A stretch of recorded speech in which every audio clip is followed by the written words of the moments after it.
Well, hello, everybody, and welcome to Economics with the Honorable David M. Walker, the former Comptroller General of the United States. And today we have a very special show.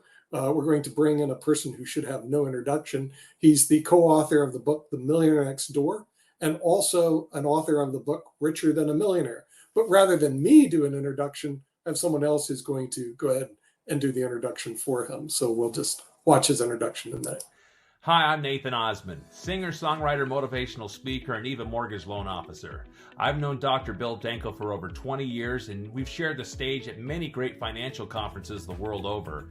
Just recently, Dr. Bill Danko did a great Zoom call for my sales associates and shared some great principles from his New York Times longest best-selling list, The Millionaire Next Door, but also what it means to be richer than a millionaire. This is his new book, and I highly recommend it.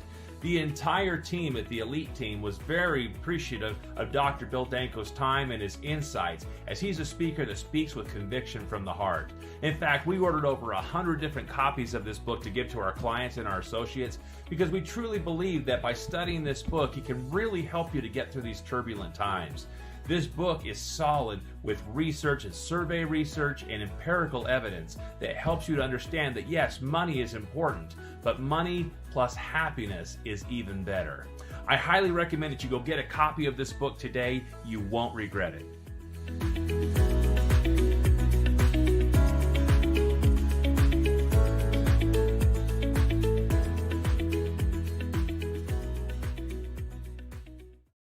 And with that great introduction from someone else other than myself, we're going to now bring in the Honorable William Danko. Bill, welcome to the show. Nick, thank you. You what like a great that, huh? job. And I still have the book too, I- Richer Than a Millionaire. It's I a great appreciate that. The more, the better. book. Yeah.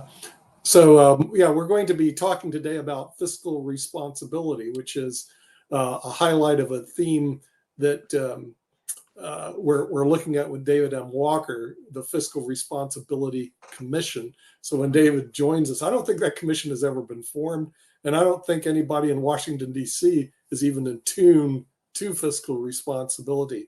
But before we get into that, we're going to bring in some of our panelists. One of our friends who's also a CPA, Lee Newton Rhodes, has joined us. Lee, Good morning. welcome to the program. And also another person, assuming he's not busy putting up all of our shows on Spotify and iHeartRadio. We're going to bring in the Honorable Mark Lee also into the show. And Shaquille Latmer from Australia will also be joining us as well later on, along with the Honorable David M. Walker. But Bill, what are your thoughts about this?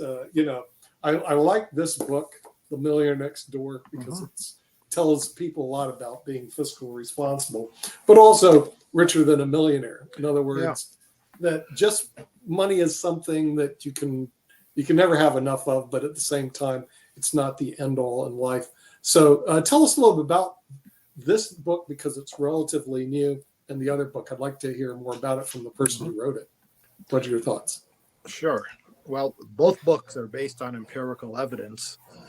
As a professor, we gather the data and then determine where it brings us. And in Richer Than a Millionaire, we looked at the idea of, okay, you have this high net worth, but are you happy? Well, there's a psychological construct called subjective well-being, SWB, by Professor Ed Diener, who created this maybe 20 years ago. But this construct is an easy-to-implement survey instrument to determine how well adjusted you are. And the higher you score on this particular scale, the more well adjusted or therefore happy and content you are with your life. Well, one thing we found that all wealthy people are not happy. Fortunately, the majority are. But we look at that subset of the discontent, the malcontent, and we contrast and compare them with those who are well adjusted. And what we find is that the correlate to happiness is to be a giver instead of a taker, right? To be generous with your time, talent, treasure, be part of the solution as opposed to part of the problem. And so when I look at this the fiscal irresponsibility in the United States right now, not only on the governmental level, but certainly on the personal level. I find it refreshing when we have things in the legislation that say, okay, look, we have to have some work elements on these giveaway programs. Yes, I'm all in favor of helping the down and out, no question, but let's have a little bit of effort if you're able to do it. Okay. Mm-hmm. And I know that's one of the provisions in the law that the president just signed this past Saturday. It's really refreshing. Hey, William, quick question for you and everything, because I know that I've had the pleasure of doing a couple of shows here and had a number of guests. And one of the things that they talk about is sometimes when folks get a tremendous amount of money, they like to get their new toys, and sometimes those new toys can be expensive new toys. So there have been a lot of folks that are going, how frugal is it if you are a billionaire that you decide to, purchase $1 billion or $1 million, or however much they cost, spaceship, and go and then decide to travel into Mars or the moon or a number of things like that. So I just wondered your thoughts, because I know a lot of people are frustrated because they're going like, there's this new space race, and it's not even between countries, it's between these rich folks that are having this contest with their toys, kind of like the way they used to have contests with their cars. Now they're having a contest with their bigger toys. Mark, you got to realize, worldwide there are fewer than 2,000 billionaires, okay, and 8 billion people on this good earth. And so when we look at those on the very top of the spectrum, there is some behavior that seems frivolous. It just seems, but what my research is about is ordinary millionaires. Look, here's the deal. In the United States, the median net worth, the 50th percentile, is about $120,000 per household. Okay. It's not a lot, but to be in the top 10%, that'll get you into the millionaire category. And that's just, and what is $1 million of investable assets all about at 4% a year? That's an assured income of maybe $40,000. You're hardly rolling in it. And so by and large, the millionaire population, of which we have probably 10, 15 million millionaires in the United States right now with investable assets of $1 million or more, they're doing okay. Right. They're pretty self-sufficient, but they're not ready for the space race. I'll tell you that. Right. And along those same lines, how much responsibility do you think it is for those select few to reach out and try to share some of their wealth? Maybe not so much redistribution, because I'm not saying that, but to kind of like help those that are fortunate. Because one of the greatest millionaires of all times in my mind was Rockefeller, and Rockefeller definitely had a history of going out into the community and actually sharing some of his wealth. I think there was a story of him literally walking down the streets of maybe New York and other places and handing out dollar bills and other things, and even sometimes I think giving items to kind of show that he wasn't just a millionaire of himself and of his family, but that he was willing to share and to give some of his wealth to encourage others to make it as well. But that's just kind of and certainly Andrew Carnegie had that same philosophy, and the legacy lives on. But currently, I mean, look, we have Buffett, who takes the billionaire's pledge or whatever it's called, saying, I'm going to give away most of my net worth before I die. And Bill Gates has that same attitude. So, I mean, there are some wealthy people who I think are doing something responsible, saying, I can't take it with me. One of my favorite millionaires I saw at an endowment presentation, he was in his 80s. And the reason he said, I was making this donation to the university at this time is because, quite frankly, there are no pockets in burial shrouds. It's interesting you say that, because that's actually the line from a blues song. I wish I could think of the blues singer, even though I am a somewhat blues scholar. But one of the lines within this blues song is, I've yet to see an armored car at a funeral yet. So that is a line within a relatively well-known blues song. Yeah. I just got a comment. Yeah, we're talking about money and happiness. Happiness and a happy life can be very fleeting in terms of businesses going sour or relationships going sour. Is it more important to have a meaningful life than a happy life? Well, but having a meaningful life, I think, is absolutely critical. But that leads to happiness. You know, there's in Man's Search for Meaning, with the book by Viktor Frankl, the Auschwitz Excellent book. survivor. Yeah, the Auschwitz survivor. He says, you cannot pursue happiness; it has to ensue, and it only comes about as how much you give into your life mission, and how you're helping others, and then the rewards come, not only financially but also in terms of the gratitude that you feel and the others feel. So yeah, it's so yeah, money is not the end all, but boy, Yeah. Happiness takes place as you give more service to other people, and that's my philosophy too, Bill. But then we always have people have a contra philosophy, and we brought him in from Australia. He's the president of Pacific Rim Council down under, Shaquille Latimer. So I'd like to hear from Shaquille. What is your thoughts about being richer than a millionaire by giving as opposed to taking all the time, which I know you're an expert at? Oh yeah, right. Yeah, no, thanks for that. Well. Firstly, I don't want to. My comments are mine. They're not representative of the Business Council or any other organisation that I'm part of. But look, we voted across the world to have taxes, specifically so that we could help the poorest people in our countries. So if the government takes our money and pisses it up against the wall, and then you come back to me and say, "Oh, look, the Children's Hospital needs more equipment." What a cop-out. If the Children's Hospital needs more equipment, the government needs to say, "Look, guys, we need to raise taxes." And then the people get to say, "Why do you need to raise taxes? Why does the Children's Hospital need more equipment?" Because if you have been entrusted with our money and you've pissed it up against the wall, that's on you. We need new government. What we don't need to do is to bully and harass the wealthiest people in our society and make out that all they do is take. Now, first of all, the money that I have got, I didn't take from anybody, Nick. I earned it. Okay, it's mine. I earned it. And whatever moral pleasure I get from giving it to charity or supporting causes I care about is up to me. I don't need anyone else to tell me what to do with it. Secondly, is it just me, or does it kind of sound like bullshit when the wealthiest people on the planet say, "We're going to give it all away"? Like what? You hate your children? What's the story here? You've sacrificed so many hours in your life that you haven't spent with your kids. Your kids have been, brought up by nannies and all that, and now you're actually going to deny them all of this wealth? That doesn't make a lot of sense to me. Very interesting that during COVID, all of these foundations that these billionaires have put all their money into, they didn't increase the minimum amount that they had to spend. They've only got to give 5% a year away, and they earn more than 5% a year on their investments.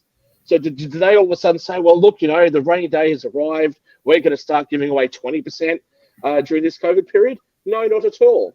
And all of us know who specialize in taxes and financial structures that these assets can grow tax-free for generations. But if they ever want to take the assets out, they can, and they just have to pay the final tax on it. So, this is just structuring and tax tricks. Don't be deluded into thinking the wealthiest people on earth make hundreds of billions of dollars or tens of billions of dollars and then wake up one day and go, "Well, you know what I should do? I should give it all away."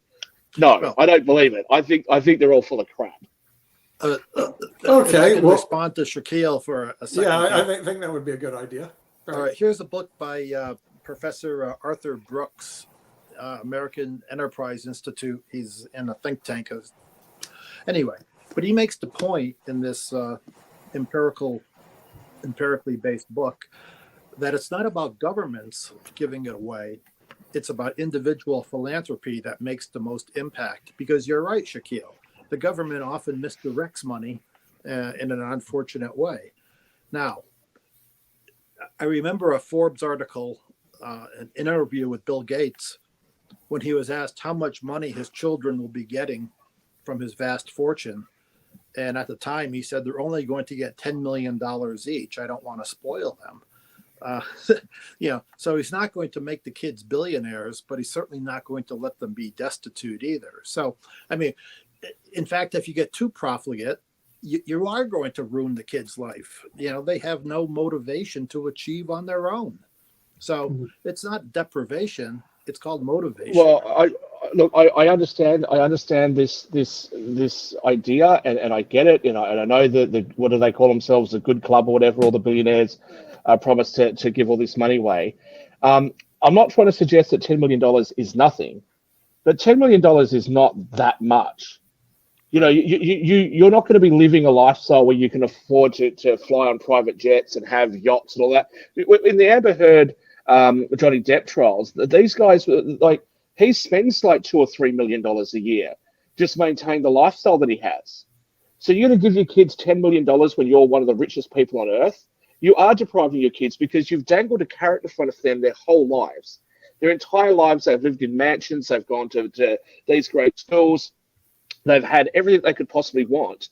And now all of a sudden you're going to give them an amount of money which doesn't allow them to maintain the lifestyle that you as a parent have dangled in front of them their whole lives. I can't imagine wanting to do that to my children. That's a horrible thing. I'll bring my violins out for Well, Bill Gates' but we children. talk now. Hang on just a moment. Let's talk about this in relative terms. We talk about today, and David M. Walker and I will often discuss the differences between generations. Okay, a lot of young people today and the millennials are talking about how hard it is to have the lifestyle that their parents had. Okay, but if you were to go back 200 years, the lifestyles that are held by the poorest people in our countries would be enviable to the people that lived 200 years ago, would be enviable to the 2/3 of the world's population that doesn't have enough to eat. So do we just say the same thing? I'll bring out the violins. No, we all generally would like our children to have at least as good a life as what we've had. And the idea that you're going to give the money away when you've already paid your taxes and deprive your kids for the sole purpose of making sure that your kids aren't spoiled, I don't get it, and I certainly will not. If God ever blesses me with children, I certainly won't do that to my Bill kids. and We're David Walker going here. to shift a minute. We want to bring in David Walker, who brought up the Fiscal Responsibility Commission, speaking about children and grandchildren having a better life.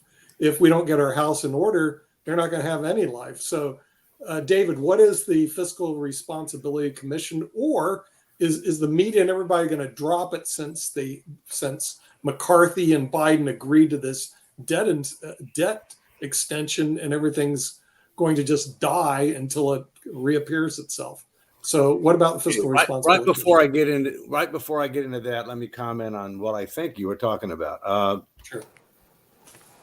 For the first time in the history of the United States, 78% of Americans believe that life for their kids and grandkids will not be as good as theirs. That is un-American. For every generation seeks to try to be able to provide a better life for their kids. Now, you also have to understand the issue of the word enough. Once you have enough, then you don't need to continue to try to get more money just to be able to keep score. You want to be able to give your kids something where they can be reasonably comfortable, but they have to work. They have to do something to be productive, okay? And so there's a balance, if you will. And I know I myself, there are a number of charities that I'm going to give money to because I am going to leave something to my kids. I'm not in a situation where I'm wealthy or ever will be. I'm very comfortable, but I'll never be wealthy because I spend most of my life doing public service. And you don't get paid a lot of money in public service if you're honest, and I can assure you I'm honest. Okay. No, Dave, Are you saying all those? Are you saying all those rich politicians are not honest, or have you just been doing something wrong, Dave? I'm saying I'd like to find out how they got their money. Okay, we'll just leave it at that because I know what they get paid. Okay, Right. All right, now David, let's transition. I have to leave early, but I'm going to try to continue in the car on my way over. But my question is, why is it that we continue to? I mean, Fareed Zakaria about 2 weeks ago said that still America is 4% of the world's population, but we produce about 25% of GDP growth globally. So is it the fact that our economy just continues to be stronger than other economies and we just can keep saying we can afford to do this? I mean, at what point does it just become too much? Or is the damage you're saying already being done by future, that we're actually able to continue to incur debt, print more money, but, when are we going to really feel the brunt of this? I mean, it's just that we do this every year. Well, first you have to look at metrics, okay? Debt to GDP, when you count total debt, which is debt that we owe to the public and debt that we owe to the trust funds, Social Security, Medicare, et cetera, we're at a historic high. It's never been higher than now. And unlike at the end of World War II, where we were going down on debt to GDP, we're doing exactly the opposite. And the latest bill, the Fiscal Responsibility Act, makes a modest, underline the word modest, reduction in the projected imbalance. All right. I mean, I would have voted for it because it beats the alternative. But the real question is, where are we going from here? And there's two things that we need from here.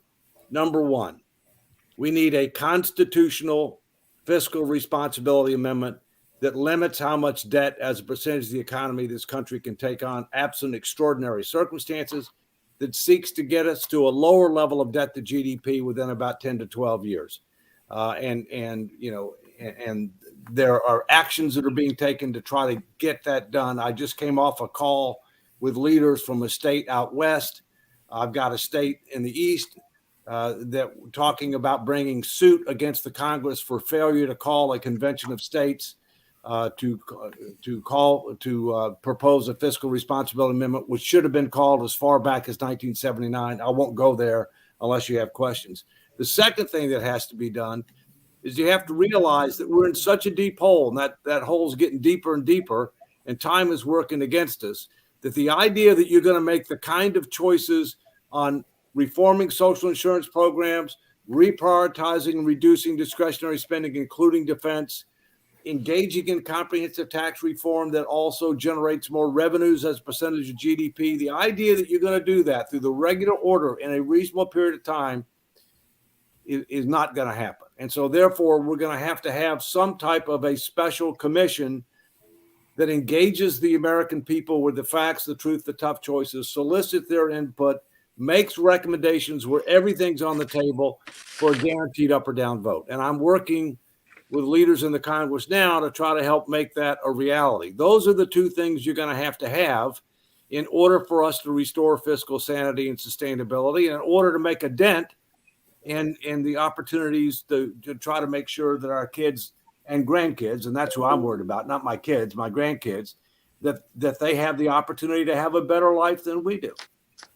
Hey, Dave, I think you've currently already got 20 states, haven't you, that are calling for that convention. So we had I'm not 30, sure what 39 in 1979, 40 in 1983. You only need 34. Well, this is very scary. I hope that we can. And you need 35 to. You need 35 to actually make the amendments. But right now, I think that the numbers are at 20. 38 to ratify. Right. So yeah. I don't see.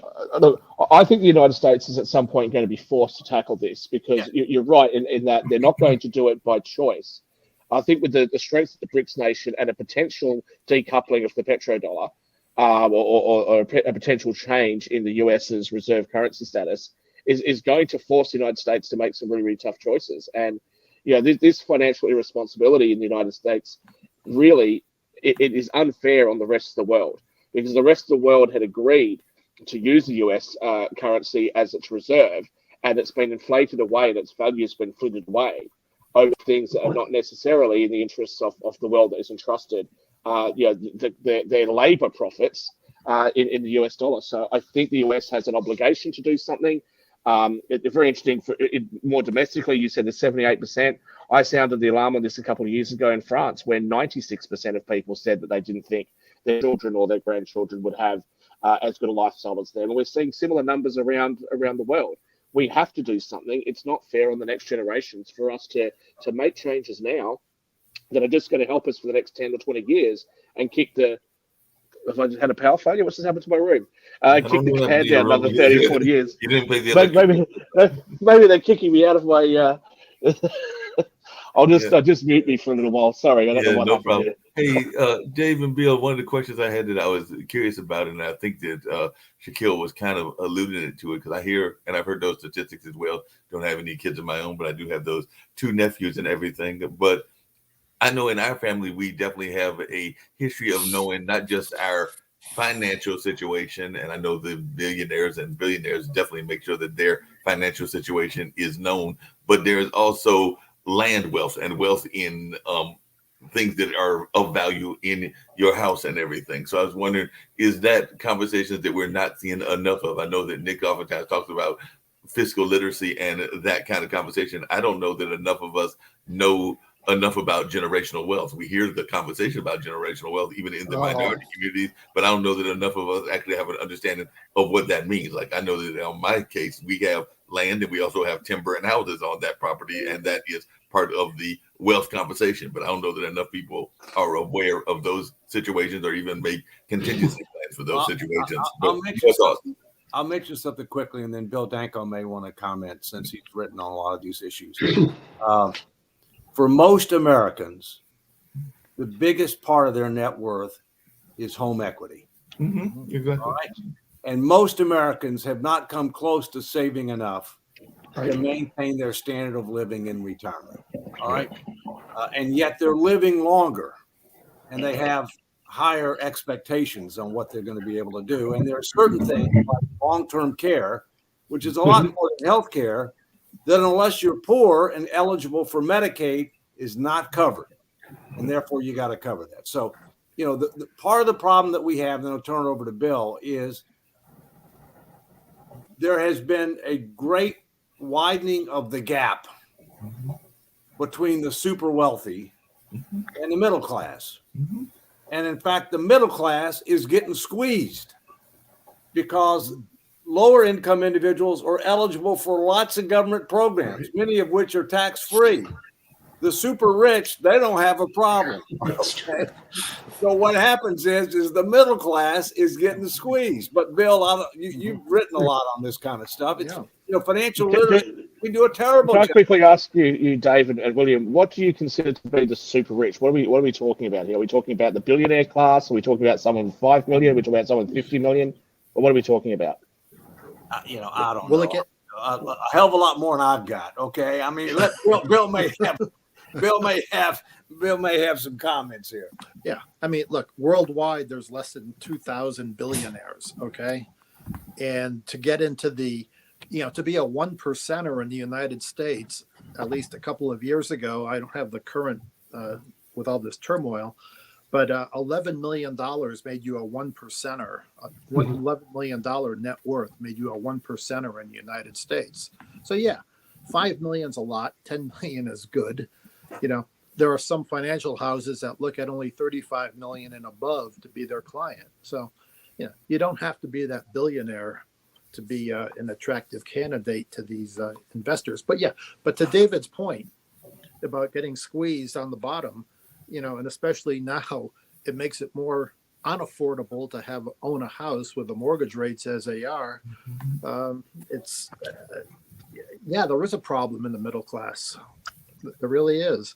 And I agree with what Mark has pointed out, that, the legacy of having the family house, having some property in your net worth. I mean, that's certainly wonderful. But one of the things that we've discovered, and especially if it's highlighted in The Millionaire Next Door, is this issue. What happens when you just give an inheritance to the next generation? It deadens our senses, easy come, easy go. We show in all the categories from clothing to housing to artwork to cars. Those who inherit money spend more than those who actually work for a living to make the net worth. So there's a real danger of just giving it away. There has to be, some incentive. And that's one of the things I like about, I know we're talking about the new legislation as well that, Biden just signed. This idea of work requirements, modest work requirements, I think it's about time we got that back in to the mix. Because if it's just given, you're not going to have the incentive to be to go get a job. I'm really confused by this conversation about, people giving money to their kids. First of all, it shouldn't be up to government what people do with their money. If I work really hard and I want to give it to my kids, I should be able to give them any amount that I want to. Government shouldn't be able to do anything. Now, the logic that I hear, though, for why you guys have those horrible, ridiculous estate and death taxes in the United States is to prevent people from accumulating this wealth and hoarding it. Now I'm being told that actually, if you give it all away, it ruins those young people because they spend it all. So which is it? Are they hoarding the money for intergenerational dynasties, or are they spending it all irresponsibly? We're going to surely, if that. they're spending it all irresponsibly, that's a good thing, right? Because the money's being We're recirculated through the economy with the free market. We're going to bring some experts in July to discuss intergenerational transfers. Shaquille, it's different than anybody thinks, really. First of all, the estate tax, they changed it since I started practice back in 1984. You used to pay an estate tax when you had more than $425,000, and then the tax was 55%. Today, because they have a combination unified credit, it's over 23 million. So what they did over the last, several decades, they basically eliminated the federal estate tax for the vast majority of the population in the United States. And they should eliminate it for the rest of the. They should eliminate it for the rest of the population. It's a disgusting tax. And when they do, they pass laws that index for inflation. At the same time, the minimum wage was never indexed for inflation. Okay, but here's one of the problems: the estate tax could be used to offset the national debt. In other words, any tax, Nick, any tax. You could make that argument for any tax. You could tax how much air somebody breathes and say, well, that's going to pay off the national debt. Estate taxes and death taxes are the most disgusting taxes of all the taxes that exist. The fact that you're going to say to me that I'm going to pay taxes when I earn the money, I'm going to pay taxes when I invest the money, I have to pay a capital gains tax when I get rid of the asset, and now my children are going to pay tax as well. It's disgusting. Time out. Here's part of the problem, Shaquille. Part of the problem is words matter, right? Good friend of mine is called Frank Luntz. He's probably the best wordsmith you're going to find in politics. All right. He's a friend of mine. Okay. I just read his book, actually. He came up with the term the death tax, right, for the estate tax. All right. And you know what I said back to Frank? I said, Frank, I hear what you're saying. It's effective for the argument you want to make. But what about the birth burden? What about the fact that every new child who's born has hundreds of thousands of dollars of accumulated debt that they're going to have to be responsible for? Here's the key. If we were paying our way, Shaquille, if we were paying our way and we weren't accumulating all of this debt, your argument, I think, has great merit. But the fact is, we're not. We're not. Dave, we're not. Dave, I respect you. I respect you immensely. But if we're going to play reverse word games of the birth burden, that birth burden wasn't just incurred and then spread out across all of the poor kids of America. Those debts were incurred on behalf of everybody, supposedly. So those parents who had those children, okay, they're the ones that are responsible for that, not me and not my kids. The fact is that I've already paid tax on the money.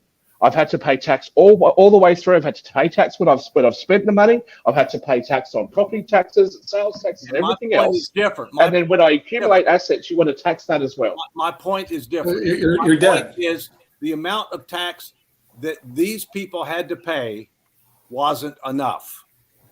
Right. All right. That's my point. Okay. You did pay tax, but it wasn't nearly enough. Okay. And the easiest time to collect is when someone the tax code. I agree with that. Change the tax code. What we have a majority of people who do not occupy the ranks of the very rich, who get to vote that, one, we want an increase in government spending, and two, I want somebody else to pay for it. And then someone like Nick comes along, a trust fund baby, and says, oh, I've got to bring out the violins for Shaquille's kids because they're going to have so much more money. No, I'm not paying tax. I'm not going to do it. I'm not going to voluntarily give my money away to people that piss it up against the wall. I didn't know that Nick was a trust fund baby. Yeah, you do. Let's don't go there. Hey, listen. I have a whole different life revolving around trust. Not only being the beneficiary, but also setting up trust for hundreds, if not thousands, of clients, including the family that founded Coca-Cola. They were my clients. The president of Kimberly-Clark was my client. The president of Bausch and Lomb was my client. The founder of Dunkin' Donuts was my client. Oh, and yes, man, there you go. And they all Love had Milky trust. Bone. And I know because I drafted them. Okay. But not only that, a lot of them also were recipients of trust. It's a whole industry that is heavy in the 4 areas in Florida I worked in: Boca Raton, Palm Beach, Fort Myers, and Naples. I mean, it's the name of the game is intergenerational transfer of wealth. And yes, you have different people. There's some people that really believe like Shaquille does. It's my money and all blah blah blah. And there's some. A lot of them you know why I believe it. You know why I believe it's my money because they don't care. My parents grew up dirt poor on a farm. Yeah. We're losing you, man. We're losing losing And works really hard. And I have earned every cent of what I've got. I haven't ripped anybody off. I haven't been a criminal. I haven't done anything like that. I've paid my taxes all the way through my life.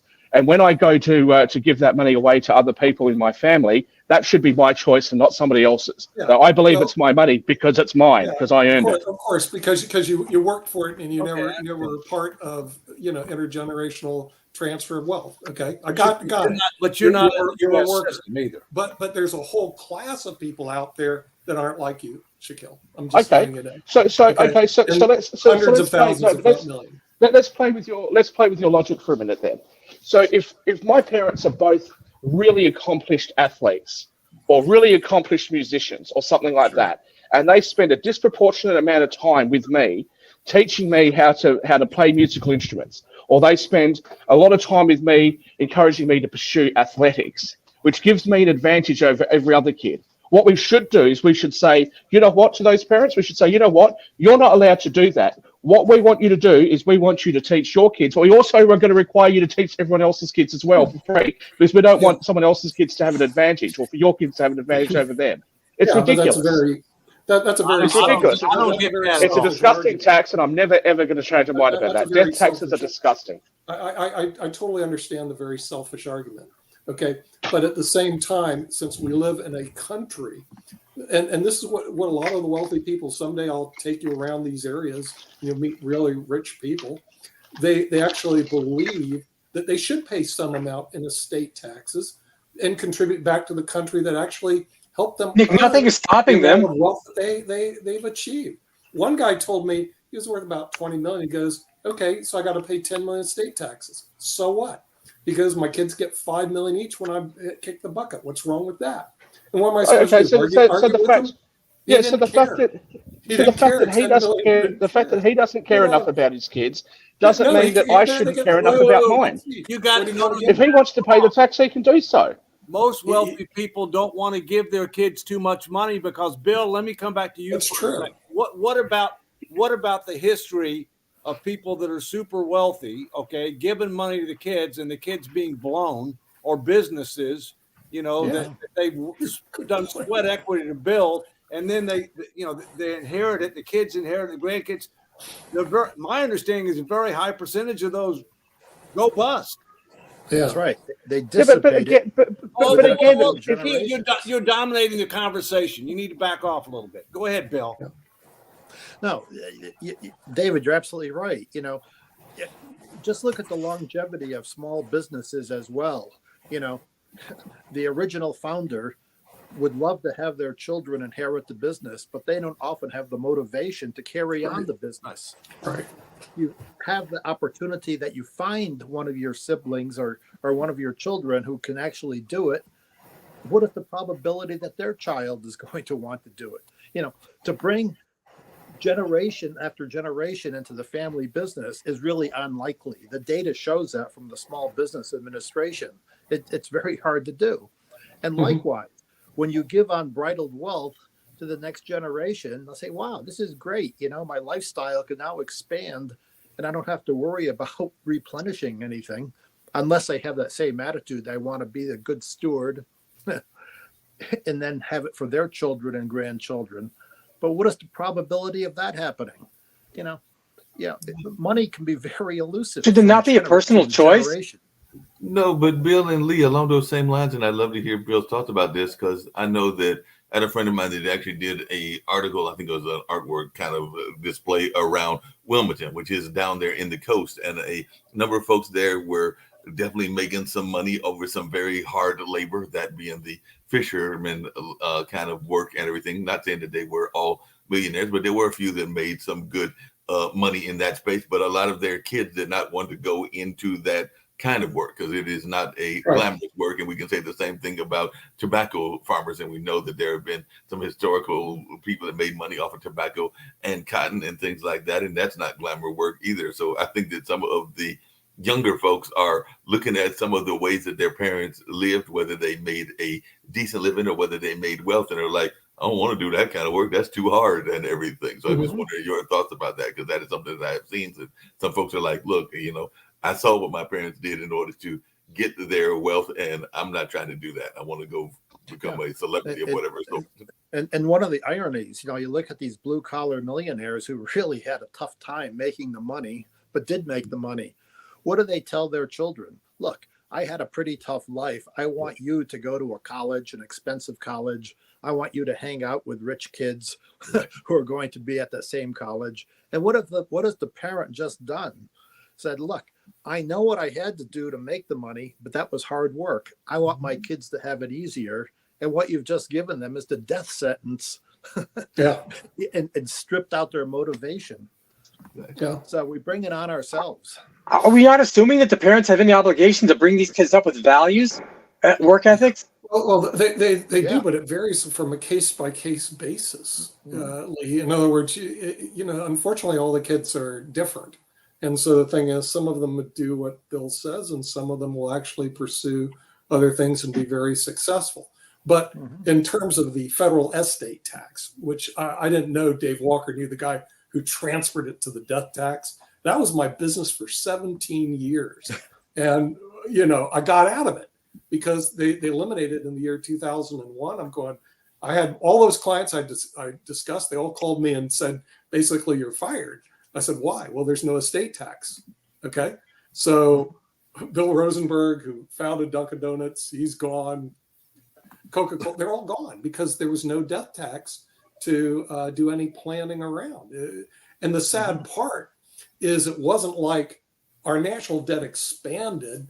And the thing is, nobody did anything about it. In other words, it's not like the revenues from the state taxes dropped next to nothing. And it could be earmarked. It's not as big as people think. It's pretty small. It's about 78. Well, back when I was practicing, 78 billion a year. Wasn't that big, but it could be earmarked to start reducing the estate tax along with controlling government spending. Because the sad part, 70, 80 billion just doesn't cut it today. But you need everything that you can get to reduce this. When your deficits are 1.4 trillion plus, it's immaterial. Yeah, it's a material, but that's the problem, David, is that, and that's the reason we really need a fiscal responsibility commission, because we are so far upside down, we don't even know how far upside down we are. It's really, the way I look at it, it's really super bad. And I haven't talked to a lot of my clients because I now deal in pensions, which are really middle-class people making $500,000 to $1.5 million a year. They're not the wealthy people that make a lot more than that, not doing anything. But I'm wondering how many are looking for the exit strategy, which is not to base their kids in the United States of America. Now, Nick, hold on. Did I understand correctly? You're saying that the people that are making $500,000 to $1.5 million a year, they're middle class? Yeah, aren't they? No, I don't think okay. Well, relative to the people that I used to work with, they may not be.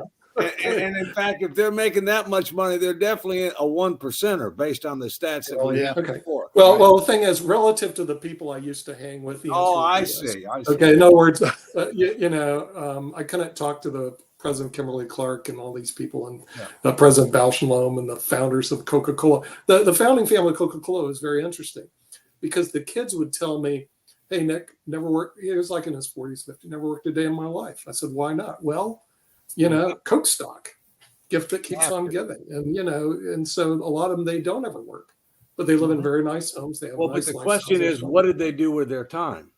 Right. Oh, what he did with his time, he had a boat. He went sailing in Florida all the time and took some friends out. And then he had his private airplane that he flew around. So he did little to nothing for society.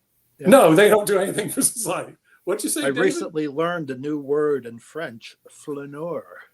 Flaneur. What? Do something for society? I think Flaneur. It's the that wasn't in the. What does that word mean? What does that mean, Bill? It means the idle rich. Yeah, you could say it Flaneur. was idle, But then for every one of him, there was some of them that actually did get jobs where they would work in companies and stuff like that. So not everybody was the same. And well, I will tell you that one of my prior bosses was Peter G. Peterson, who was former Secretary of Commerce during Nixon, who was one of the founders of the Blackstone Group, private equity. Yeah, from Blackstone. Sure. And he and Warren Buffett and a number of other billionaires. I mean, Pete became a billionaire when Blackstone went public, although I think he was worth $2 or $3 billion. Okay, well, not billions. Okay, he and a number of other people, including Warren Buffett, pledged to give half of their wealth to various charities. Yeah. As a legacy to try to be able to make a difference, if you will. Okay, Shaquille, welcome back. To try to be able to make a difference. That left plenty of money to give their kids. That's right. Right. In fact, one of the things that I remember from Pete that stuck with me all along is you have to know the meaning of the word enough. Once you have enough, you need to start focusing on others. And once you give your kids enough, you don't want to give them so much that they can't do that they don't have to do anything. You want to give them enough where they have an opportunity to do a variety of things that they want to do, but you don't want to give them so much that they don't have to do anything.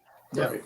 That's the word Bill came up with in French. Yeah, right, flaneur. Yeah, David, that's exactly a quote from Warren Buffett about children. Yeah. Give your kids enough so that they can do anything, but not so much they can do nothing. It's a very subjective term, though. I think he's right on. Shaquille, you have any comment on that? I do. Sorry, what happened? Because I've changed rooms and my internet disconnected, so that's why I dropped off. So sorry about that. It wasn't because you told me off. Look, I do have a couple of comments. I agree with this notion that if you give kids too much money, it could ruin them. I agree with that. I've got very, very wealthy clients, although I'm not quite in their level of wealth. It's something that concerns me. I try to look after my nieces and my nephews, and I think, well, if I give them too much, if I take away, the pressures that I felt, will that retard their work ethic? Right? I get it. I understand that. But if I choose to, I shouldn't feel pressured by other billionaires or other multimillionaires to give more of my money away. It's not up to them. And I think that doing it through taxes, again, I think that when you are talking about taxing money that has already been taxed, I think that is an incredibly unfair thing to do. And even the way that it's being done in the United States, you have a step up in basis for asset transfers, but a direct tax on cash transfers. This just makes absolutely no sense.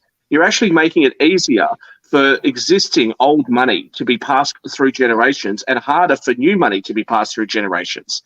So that's what I'm saying. It's an unfair tax, and just tax differently. Bill Gates says that what he thinks we should have in the United States and around the world is a progressive consumption tax. I agree. Most wealthy people support that. Most economists support that. You support that, Dave. David K. Johnson supports that. When was the last time we heard any talk about that? That has no political traction whatsoever. So you have a situation in the United States where you've got the most progressive rates of tax in the industrialized world. Okay, you've got the rich that are unhappy because they feel like they're being taxed too highly on their marginal rates of tax. You've got the poor that are unhappy because they think the rich aren't paying enough. And then the solution is let's create wealth taxes and death tax and increase death taxes.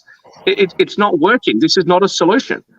Well, the middle class is the one that gets squeezed with the current. That's system. true. Secondly, our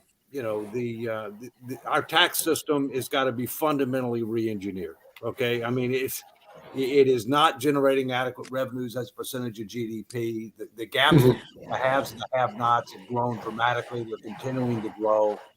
That's a domestic tranquility problem. Yeah. Speaking of tranquility and everything, just really quickly, what is because there's a term that people use oftentimes, and I know that it is used even now. But how much is the issue? And I'd love to hear both Dave and Bill's talks about this. We still have a lot of folks in the middle class that are loving to keeping up with the Joneses, meaning that if they see the person with the new hot car, or they see the person with the Oculus set, or they see the person with whatever is the hot trend. I mean, we even see that with one of the most powerful computers of all time, the phone. How many people are rushing out to get the latest version of the iPhone or whatever other kind of things that are out there? So I was wondering, how much is that hurting the middle class, this notion that we've got to keep up with the Joneses, whatever the Joneses are doing tomorrow? They need to read this book, The Millionaire Next Door, which basically says, if you want to be rich, don't keep up with the Joneses. But I have another story about a wealthy person. When I went to University of Miami Law School, one of my classmates was Stuart Miller. His dad was Leonard Miller, who founded the Leonard Corporation, which is a big home builder in Florida. They may build outside. Now, Stuart went to Harvard undergraduate, Miami Law, but he's always prone to be the president of the Leonard Corp, which he is today. And of course, he became president of Leonard Corp. But there was a person who was his son. His dad founded the company. He continued on the Leonard Corp. He actually donated $100 million to the University of Miami and another $100 million. But part of these donations that everybody thinks, oh, wow, Bill Gates is so generous, Bill Buffett's so generous, is because of the federal estate tax. I can tell you that. The federal estate tax, back then at 55%, they start thinking, maybe I should do something different. And then they create the private foundation. I know because I've done this for these people. And the private foundation gives them more and their kids more control, as opposed to 55% flushed down the toilet, in their opinion, because it goes to crazy government spending. If you actually had rational let me ask you a question. These people would not mind as much to pay the federal estate tax. The problem is, it's the government spending is the real thing that gets them in terms of paying this federal estate tax. But yeah, go on, Shigo. Let me ask you a question. Why is it that countries, the majority of the world, the majority of Europe, Australia, Canada, although they lie about it, but theoretically Canada, the majority of the world has gotten rid of death taxes, and yet they haven't had a decrease in government income. So if this idea that you guys have in America is such a great idea, why don't you promote the idea internationally? Why isn't the United States running around the world? You guys are talking about global minimum tax, a global minimum tax. Why don't you go around the world and say, hey, listen, everybody, that's what you need to introduce? Because our problem is really very simple, and you may not understand it, but the wealth is concentrated very heavily in a very small group of people. Like I said, I'll give you a tour of Naples, Palm Beach. Yeah, I've been up and down there before Donald Trump even had a house at the Mar-a-Lago. Well, that was a place we were thinking about buying, but we ended up in St. Andrews Country Club in Boca. Okay, but the thing is, all these places, the wealth is skewed very much toward the top end, where they have all the bananas and everybody else has peanuts. I mean, that's just the nature of the game. And we have a huge national debt. A solution would be to go back to the old estate tax and start diverting assets over to cover this national debt. Granted, it's only $70 billion to start with, but could increase over a period of time. However, at the same time, you're going to have to work on the spending side. You're going to need both sides to win. And then the economy could recover. Spain and Greece have the same problem, a high GDP ratio to their debt. We have a real problem and we need to solve it. And you're not going to solve it by saying beneficiaries like myself. And by the way, I wasn't a trust baby. I started off as an entail baby, something you wouldn't even understand. But that's because in the 1944 will that my grandfather Vandermark set up on the Bank One shares that became Chase was an entail. That's what you used prior to trust. Then it became a trust because trusts are more efficient than doing entails. All right. Now, then beneficiaries like myself would actually have to pay taxes rather than getting a free ride in life. What's wrong with that, Shaquille? Okay, there's nothing because somebody else somebody else has already earned the money. Shaquille and Nick, because you are I'll tell you what's wrong with it. I'll tell you what's wrong with it. Because you are taxing money that has already been taxed. But they've already paid tax on this money. It wasn't earned in a tax-free environment and then handed down. That's what's wrong with it. And you talk about You talk about the concentration of wealth and the wealth, and the wealth gap. If you look at the Forbes 100 list, the vast majority of people on that list are either people that self-made it, or they're within a couple of generations of the people that made it. Okay, if you have a look at the poor, you guys are importing immigrants from poorer countries all the time, and then you talk about the difference between somebody who just arrived in the country and somebody who's maybe been there for a couple of generations, and the wealth, of course, is a wealth. Time out. First, let me say a couple things because we're coming near the end. All right. First, Shaquille, you say they pay tax on it. That is true. They didn't pay enough tax on it. That's right. They didn't. All right. That's the point. All right. Just because you pay tax doesn't mean you've done your fair share. All right. Secondly, I personally believe that the most efficient way to tax is a progressive consumption tax, because wealthy people tend to spend a lot more, with a refundable tax credit at the poverty level, so that people that are at the poverty level or below don't end up paying it. Okay. But people that are above the poverty level do, and the more you end up spending, the more you pay. If you dramatically change the tax code, okay, then we wouldn't be having to have this debate, all right? But the way that my frustration right now is that we have huge debt to GDP going up rapidly.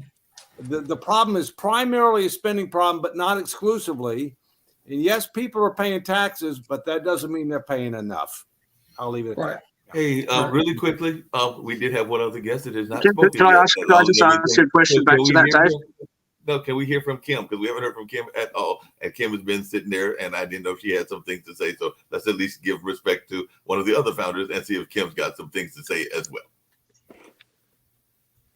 You're on mute, Kim. You're muted, Kim. You're on now. You're muted. You're muted. You're muted. You're muted. You're muted. We can't hear you. We can't hear you. Can't hear you. We need to learn how to read lips. While she comes back on, can I just ask you a question, Dave?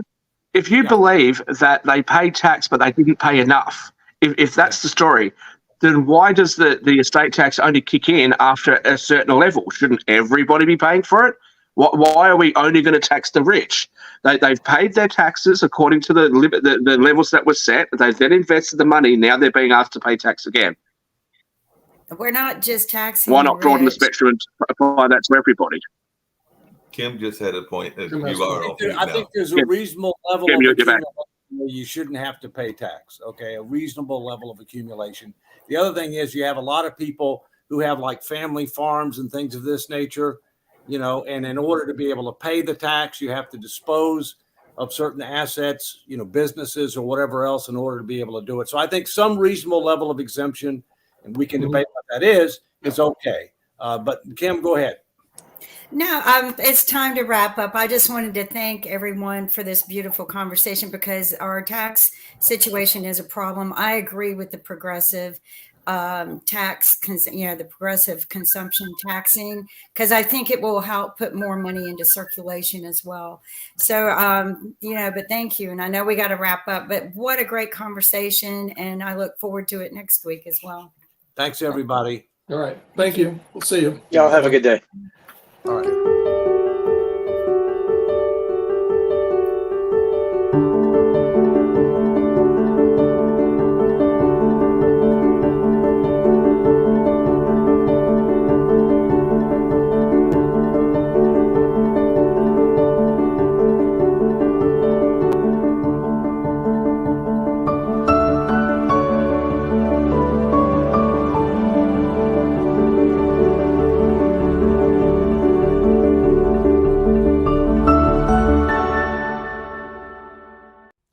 Hi, I'm Nathan Osmond, singer, songwriter, motivational speaker, and even mortgage loan officer.